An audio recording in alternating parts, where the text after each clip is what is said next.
السلام علیکم ورحمت الله وبرکاته. ټول خويندرون ته سلامونه او مینا. د باد بریامو په برخه شه د نړۍ په هر ګوټ کې چې یاسته عزیزانو، حالات زموږ استاد په مخ کې دي. نړیوال او ګاونډیان غواړي چې جنگ بیا زموږ استاد خاورې ته راولي، ترڅو دوی پکې ډالر واخلي او پښتانه افغانان پکې ووژل شي چې دا 15 کال دا لوبه کړې ده. عزیزانو، ډېر هوښیار اوسئ، په هیڅ قیمت په خپل وطن په خپله خاوره جنگ مه غواړئ. دومره جنگونه چې موږ او تاسې وکړل په نړۍ کې نه دي شوي. 550 کالو ته خبره ورسېده. عزیزانو، پنجاب په هر قیمت جنگ غواړي، بیا د امریکا سره لاس یو کړی دی او دوی غواړي چې اسلام آباد ته امریکایان راشي او دوی سره په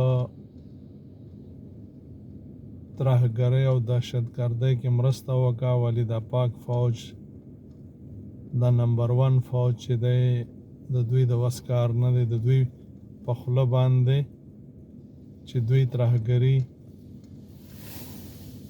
کنټرول کې او ترهګري کومه ده چې دوی په خپله روزلي دي او بیا د پښتنو په سیمو کې خوشي کړي دي او دوی تر ننه پالنه کوي. دا ځکه چې دوی ورشي هلته بمبارۍ ورکي او د پښتنو کورونه بمبار کي، ورانې کي، په کورونو ننوځي او ځوانان او سپین ږیري راوباسي او څه ورک او څه بندیان کي. عزیزانو، نن بیا دوی پلان کړی ده چې داسې یو کار وکړي، خو بدبختي دا ده چې موږ زیاتره 80% پښتانه علماء کرام، مفتیان، تبلیغیان، حافظان، کاریان، سپین ږیري هغوی په دې اند دي چې پاکستان پښتنو جوړ کړی دی او په ډېرو قربانیانو ډېر سخت په تیارو کې پراته دي. نه خو مولا په دې خبر دی. مولا خو هغه څه زده کړي څه چې په مدرسې کې ورته ویل شوي، او مدرسې چې 15 کاله کې جوړې شوي دي همدې دپاره جوړې شوي دي چې دا ورته زده کړه چې پاکستان کا مطلب کیا، لا اله الا الله.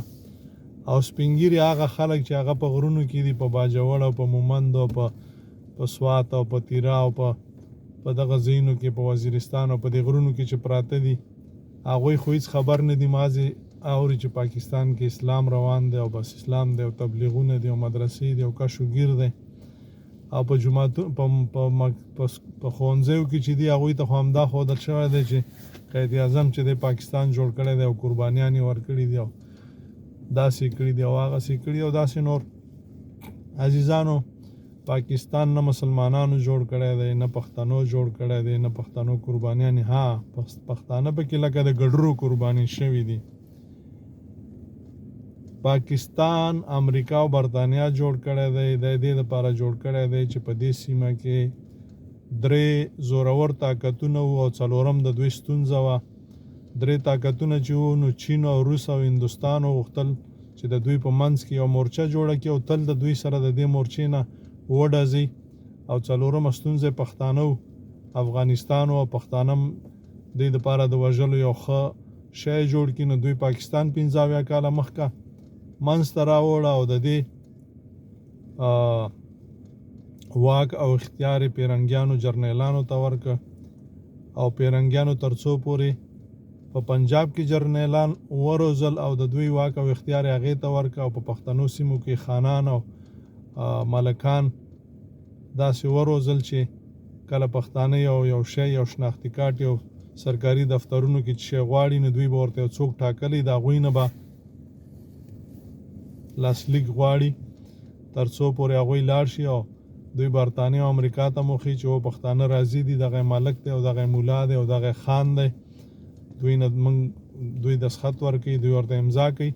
نو پاکستان یې جوړ کړه چې تر اخره پورې به د دې مورچې نه د هندوستان او د چین او د روس ته خطر وي واقعا او پښتانه به ځپي.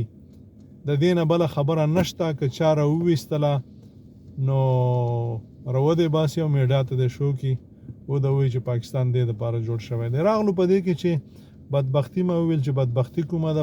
بدبختي دغه ده چې زمونږ او ستاسې ملک او مولا چې یعنی که وګرځي په نړۍ کې دومره ملک او مولا په پاکستان کې دی چې په نړۍ کې نشته دی، خو د پښتون په وژله باندې چپ دی، هیڅ نه وایي.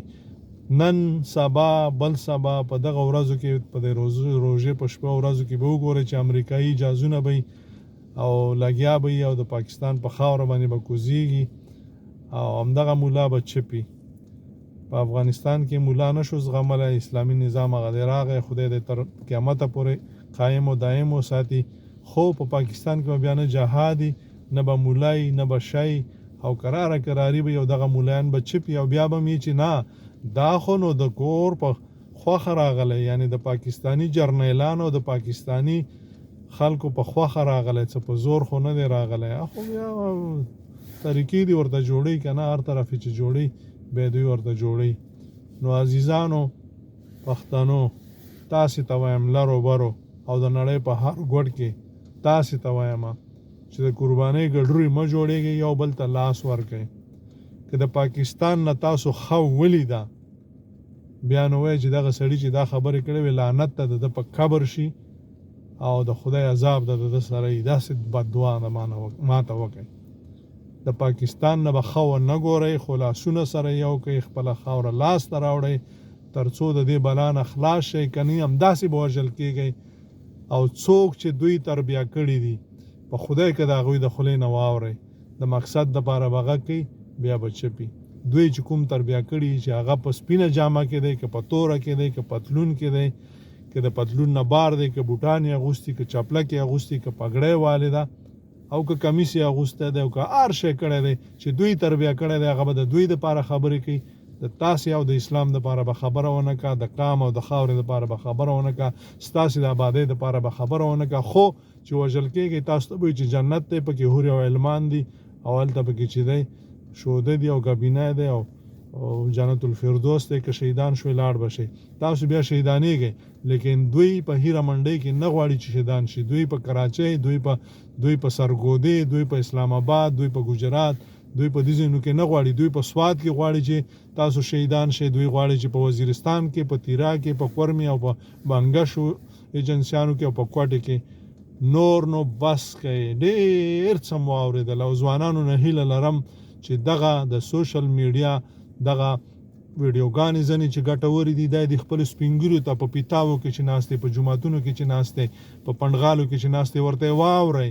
چټي درزو غب ټیک ټاکونه نه کومې چې دغه معلومات ورکړي. الله مو ښاد و آباد لره. یو اوسئ، آباد اوسئ، بریالي اوسئ. السلام علیکم ورحمت الله.